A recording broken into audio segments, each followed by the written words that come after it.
하나님께서 침묵하실 때 우리가 해야 할 단 한 가지. 살다 보면 누구에게나 하나님께서 아무 말씀도 하지 않으시는 것처럼 느껴지는 시간이 찾아오곤 합니다. 기도를 해도 마음에 울림이 없고 말씀을 읽어도 특별한 깨달음이 오지 않으며 하나님께서 멀리 계신 것처럼 느껴질 때가 있습니다. 이런 순간에는 혹시 하나님께 버림받은 건 아닐까?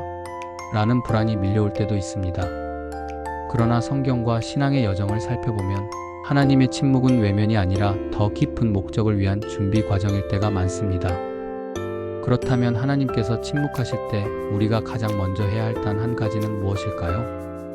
바로 하나님께 집중하며 기다리는 것입니다. 여기서 기다린다는 것은 그저 아무것도 하지 않고 시간을 보내는 의미가 아니라 마음을 조용히 가라앉히고 하나님께 시선을 고정하는 태도를 뜻합니다.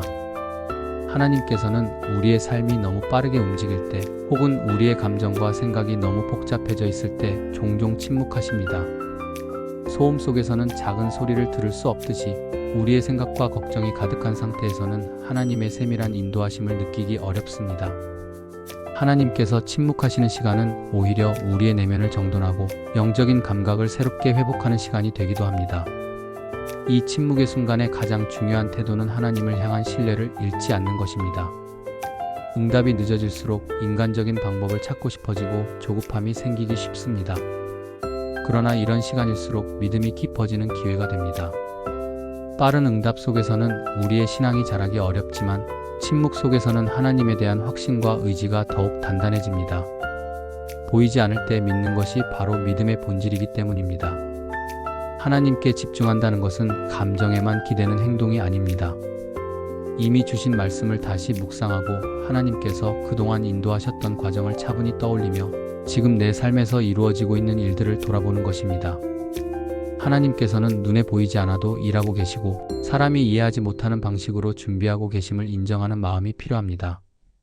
침묵은 하나님의 부재가 아니라 더 깊은 임재일 수 있다는 사실을 받아들이면 마음이 훨씬 안정됩니다. 또한 침묵의 시간은 우리의 욕망과 하나님의 뜻을 분별하게 만드는 시간이기도 합니다. 때로 우리는 자신이 원하는 것을 하나님의 뜻으로 오해합니다. 그러나 하나님께서 침묵하실 때는 우리의 생각이 자연스럽게 정리되고 무엇이 진정 하나님께서 원하시는 방향인지 더 뚜렷하게 보이기 시작합니다. 하나님은 우리의 시선을 바로 잡기 위해 침묵을 사용하실 때가 있습니다. 결국 하나님께서 침묵하실 때 우리가 해야 할 단 한 가지는 기다리는 마음으로 하나님께 집중하는 일입니다.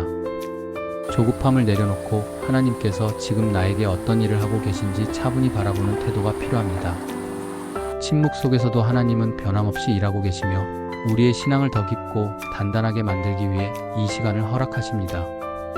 이 과정이 끝나면 하나님께서 준비하신 응답은 더욱 분명하게 다가오고 그 의미도 더 깊게 느껴질 것입니다. 하나님의 침묵은 끝이 아니라 과정이며 그 과정 속에서 하나님은 우리의 믿음을 다듬고 계십니다. 지금의 침묵이 오래 느껴지더라도 그 시간은 결코 헛되지 않습니다. 하나님은 침묵 속에서 우리를 준비시키시고 더 큰 은혜와 방향으로 이끄실 것입니다.